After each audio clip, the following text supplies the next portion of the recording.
ಖುಲಾಸೆ ಯಾಕೆ ಆಯ್ತು ಅನ್ನೋ ಕಾರಣಕ್ಕೆ ನಮ್ಮ ಹತ್ರ ಒಂದಷ್ಟು ಡಾಕ್ಯುಮೆಂಟ್ಗಳು ಇದೆಲ್ಲವೂ ಕೂಡ ಕೋರ್ಟ್ ನಿಂದ ವೆರಿಫೈಡ್ ಆಗಿರೋ ಡಾಕ್ಯುಮೆಂಟ್ಸ್ ಇದೆ, ದಾಖಲೆಗಳಿದೆ. ಒಂದೊಂದಾಗಿ ನಿಮ್ಮ ಮುಂದೆ ಇಡ್ತಾ ಹೋಗ್ತೀವಿ, ಮಾಹಿತಿಯನ್ನು ಹಂಚ್ಕೊಳ್ತಾ ಹೋಗ್ತೀವಿ. ಮೊದಲದಾಗಿ ಇಂಥ ಪ್ರಕರಣಗಳಲ್ಲಿ, ಅದರಲ್ಲೂ ಇನ್ ಪರ್ಟಿಕ್ಯುಲರ್ ಸೌಜನ್ಯ ಪ್ರಕರಣದಲ್ಲಿ ಆರೋಪಿ ಸಂತೋಷ್ ರಾವ್ ಅವರ ಮಾನಸಿಕ ಸ್ಥಿಮಿತದ ಬಗ್ಗೆ ಪ್ರಶ್ನೆಗಳೇ ಇತ್ತು. ಆತ ಮಾನಸಿಕವಾಗಿ ಅಸ್ವಸ್ಥನಾಗಿದ್ದ ಅನ್ನೋ ಚರ್ಚೆ ಕೂಡ ನಡೀತು. ಈತ ಈ ಪ್ರಕರಣದಲ್ಲಿ ಇನ್ವಾಲ್ವ್ ಆಗಿದ್ದಾನ ಇಲ್ವಾ ಅನ್ನೋದನ್ನ ತಿಳ್ಕೊಳ್ಳೋಕೆ ಬಲವಾದ ಸಾಕ್ಷ್ಯಗಳು ಲಭ್ಯವಾಗ್ತಿಲ್ಲ ಅನ್ನೋ ಚರ್ಚೆ ಕೂಡ ನಡೆದು ಹೋಯಿತು. ಹಾಗಾದ್ರೆ ಇಂಥ ಪರಿಸ್ಥಿತಿಯಲ್ಲಿ ತನಿಖಾಧಿಕಾರಿಗಳ ಮುಂದಿರುವ ಆಪ್ಷನ್ ಏನು? Brain mapping. ಆ ಕುರಿತಾಗಿ ಒಂದು ಬ್ರೇಕಿಂಗ್ ಅಪ್ಡೇಟ್ ಅನ್ನ ಗಮನಿಸ್ತಾ ಹೋಗೋಣ. ಹಾಗಾದ್ರೆ ಸಂತೋಷ್ ರಾವ್ಗೆ ಈ ಪ್ರಕರಣದಲ್ಲಿ ಯಾಕೆ ಮಾಡಿಲ್ಲ ಬ್ರೈನ್ ಮ್ಯಾಪಿಂಗ್? ಸೌಜನ್ಯ ಕೊಲೆ ಕೇಸ್ ಹಳೆ ಆರೋಪಿಗಳಿಗಿದ್ರಲ್ಲಿ ನಾವಾಗಲೇ ಪಟ್ಟಿ ಮಾಡಿದ್ವಿ 3 ಜನ ಆರೋಪಿಗಳು. ಈ 3 ಜನ ಆರೋಪಿಗಳಿಗೆ ಧೀರಜ್ ಕೆಲ್ಲಾ, ಉದಯ್ ಜೈನ್, ಮಲ್ಲಿಕ್ ಜೈನ್ಗೆ ವೀಕ್ಷಕರೇ ಗಮನಿಸಿ, ಈ 3 ಜನಕ್ಕೂ ಕೂಡ ಬ್ರೈನ್ ಮ್ಯಾಪಿಂಗ್ ಪರೀಕ್ಷೆ ಆಗಿದೆ. ಆದ್ರೆ ಪ್ರಕರಣದ ಮುಖ್ಯ ಆರೋಪಿ ಸಂತೋಷ್ ರಾವಿಗೆ ಬ್ರೈನ್ ಮ್ಯಾಪಿಂಗ್ ಮಾಡಲಾಗಿಲ್ಲ. ಯಾಕೆ? ಯಾವುದೇ ಪ್ರಕರಣದ ಆರೋಪಿಗೆ ಬ್ರೈನ್ ಮ್ಯಾಪಿಂಗ್ ಮಾಡಬೇಕು ಅಂದ್ರೆ ಆ ವ್ಯಕ್ತಿಯ ಅನುಮತಿ ಬೇಕು, ಅವರ ಪರ್ಮಿಷನ್ ಬೇಕು.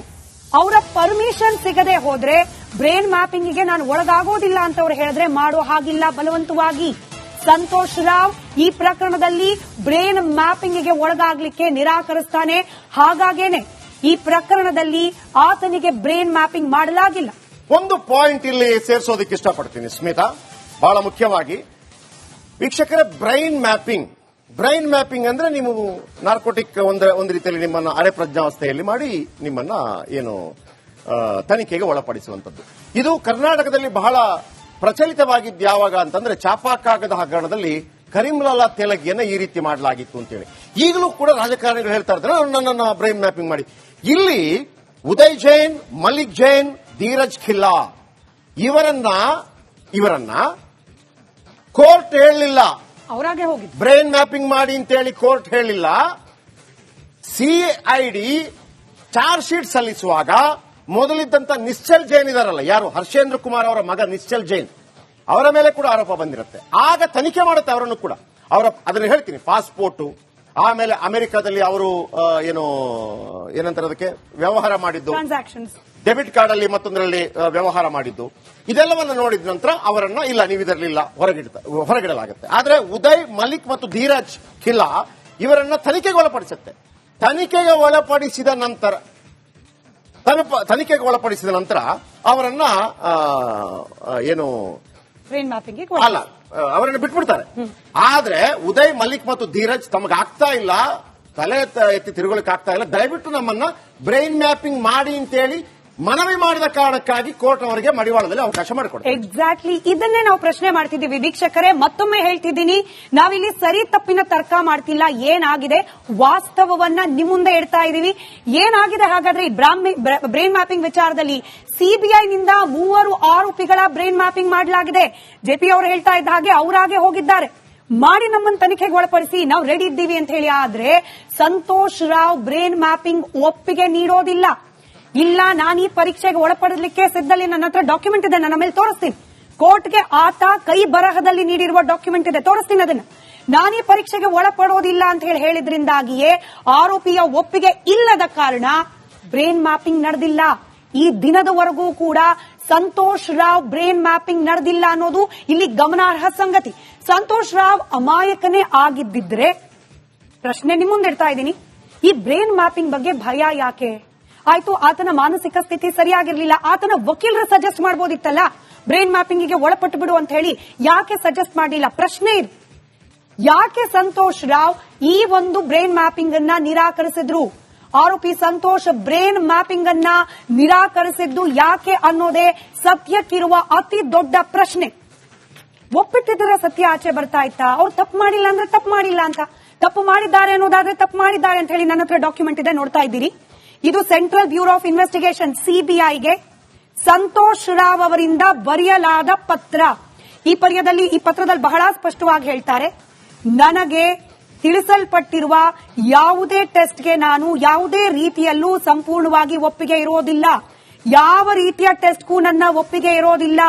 ಸಂತೋಷ್, ಡೇಟ್ ಕೂಡ ಇದೆ 10/1/2015. ಇದು ಕೋರ್ಟ್ನಿಂದಲೇ ಲಭ್ಯವಾಗಿರುವ ದಾಖಲೆ. ಬ್ರೇನ್ ಮ್ಯಾಪಿಂಗ್ಗೆ ಸಂತೋಷ್ ರಾವ್ ನಿರಾಕರಿಸಿದ್ದು ಯಾಕೆ ಅನ್ನೋ ಪ್ರಶ್ನೆಯನ್ನ ಈಗ ವಿಡಿಯೋ ಮಾಡ್ತಿರುವವರು, ಈಗ ಚರ್ಚೆ ಮಾಡ್ತಿರುವವರು ಯಾಕೆ ಪ್ರಶ್ನೆ ಮಾಡಿಲ್ಲ, ಯಾಕೆ ಪ್ರಶ್ನೆ ಮಾಡ್ತಿಲ್ಲ? Point number 1. ಹಾಗೇನೆ ಕೋರ್ಟ್ ಅಲ್ಲಿ ಒಂದು ವೇಳೆ ನನಗೆ ಬ್ರೈನ್ ಮ್ಯಾಪಿಂಗ್ ಬೇಡ ಅಂತಂದ್ರೆ ಅಲ್ಲಿ ಮತ್ತೊಂದು ಅವಕಾಶಗಳಿರುತ್ತೆ. ಫೊರೆನ್ಸಿಕಲ್ ಸೈಕಲಾಜಿಕಲ್ ಅಸೆಸ್ಮೆಂಟ್ ಅಂತೇಳಿ ಮಾಡ್ತಾರೆ.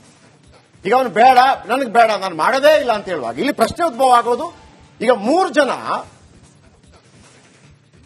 ಇದಕ್ಕೆ ರೆಡಿಯಾಗಿದ್ರು, ಬ್ರೈನ್ ಮ್ಯಾಪಿಂಗ್ ರೆಡಿ ಆದ್ರೂ ಆಗಿದೆ, ಅವ್ರದ್ದು ಅದರ ಮಾಹಿತಿ ಇದೆ, ನೀವು ಯಾಕೆ ರೆಡಿ ಆಗಲಿಲ್ಲ?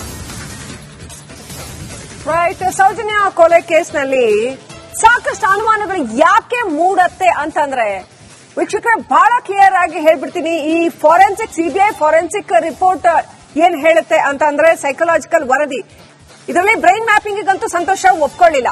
ಸೊ ಆಗ ಸಿಬಿಐ ಏನ್ ಮಾಡುತ್ತೆ, ಒಂದು psychological report, psychological assessment report ಅನ್ನ ಕೇಳತ್ತೆ.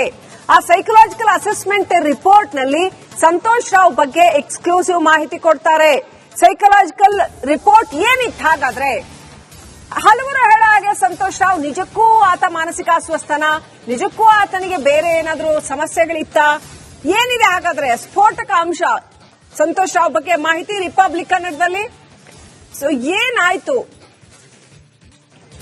ಸಿಬಿಐ ಸೈಕಲಾಜಿಕಲ್ ಅಸೆಸ್ಮೆಂಟ್ ರಿಪೋರ್ಟ್ ಬಗ್ಗೆ ಯಾರು ಮಾತಾಡಲ್ವಲ್ಲ? ಯಾಕೆ ಇವತ್ತು ಸೋಷಿಯಲ್ ಮೀಡಿಯಾಗಳಲ್ಲಿ ಕೂತು ಟನ್ಗಟ್ಲೆ ಮಾತನಾಡ್ತಾರಲ್ಲ, ವಿಡಿಯೋ ಮೇಲೆ ವಿಡಿಯೋ ಮಾತನಾಡ್ತಾ ಇದಾರಲ್ಲ ಇವ್ರುಗಳು, ಈ ಸೈಕಲಾಜಿಕಲ್ ಅಸೆಸ್ಮೆಂಟ್ ರಿಪೋರ್ಟ್ ಬಗ್ಗೆ ಯಾಕೆ ಮಾತಾಡೋದಿಲ್ಲ? ಸೈಕಲಾಜಿಕಲ್ ಅಸೆಸ್ಮೆಂಟ್ ಅಂತ ಇದೆ, ಇಲ್ಲಿ ಯಾರು ಕೊಟ್ಟಿರೋದು? ಈ ರಿಪೋರ್ಟ್ ಕೊಟ್ಟಿರೋದು ಯಾರು? ಈ ರಿಪೋರ್ಟ್ ಅನ್ನ ಕೊಟ್ಟಿರೋದು government authority, central forensic science laboratory, ministry of home affairs ಕೊಟ್ಟಿರ್ತಕ್ಕಂಥದ್ದು. ಫಾರೆನ್ಸಿಕ್ ಸೈಕಲಾಜಿಕಲ್ ಅಸೆಸ್ಮೆಂಟ್ ರಿಪೋರ್ಟ್ ಅಂತ ಅಧಿಕೃತವಾದ ಡಾಕ್ಟರ್ ಕೊಟ್ಟಿರುವಂತ ಒಂದು ರಿಪೋರ್ಟ್ ಇದೆ. ಅವರು ಡಿಟೇಲ್ ಆಗಿ ಸಂತೋಷ್ ರಾವ್ನ ಸ್ಟಡಿ ಮಾಡ್ತಾರೆ, ಹೋಗಿ ಕುತ್ಕೊಂಡು. ಹೆಂಗ್ ಸ್ಟಡಿ ಮಾಡ್ತಾರೆ? ಆತನ ಸೈಕಲಾಜಿಕಲ್ ಮೆಡಿಕಲ್ ಸ್ಟೇಟಸ್ ಏನು ಅಂತ ಸ್ಟಡಿ ಮಾಡ್ತಾರೆ, ಆತನ ಬಿಹೇವಿಯರ್ ಅಸೆಸ್ಮೆಂಟ್ ಮಾಡ್ತಾರೆ. ನೋಡಿ, ಅವ್ರು ಹೇಳ್ತಾರೆ ಮಾನಸಿಕ ಅಸ್ವಸ್ಥ ಅಂತ, ಎಲ್ಲೂ ಹೇಳಲ್ಲ ಅವ್ನು ಮಾನಸಿಕ ಅಸ್ವಸ್ಥ ಅಂತ. ಕ್ಲಿಯರ್ ಆಗಿ ಹೇಳ್ತಾರೆ, ಆತ he is physically normal and mentally alert at the time of forensic psychological assessment ಅಂತ ಹೇಳ್ತಾರೆ. ಸರಿಯಾಗಿದ್ದ ಅಂತ ಹೇಳ್ತಾರೆ, ಯಾವುದೇ ತರ ಅಬ್ನಾರ್ಮಾಲಿಟೀಸ್ ಕಾಣಲಿಲ್ಲ ಅಂತ ಹೇಳ್ತಾರೆ. ಅಷ್ಟೇ ಅಲ್ಲ, ಅವನು ಕೇಳ್ತಾರೆ ಅಲ್ಲಿ ನೀರಿನ ಮಟ್ಟ, ನೀನಲ್ಲಿ ಹೊತ್ಕೊಂಡು ಹೋಗ್ತಾ ಇದೆಯಲ್ಲ ಅವಳನ್ನ, ನೀರಿನ ಮಟ್ಟ ಎಷ್ಟಿತ್ತಪ್ಪ ಅಂತ ಕೇಳಿದ್ರೆ ಅದು ಸ್ವಲ್ಪ ಕಾಲ್ ಮುಳುಗುವಷ್ಟಿತ್ತು ಅಂತ ಹೇಳ್ತಾನೆ.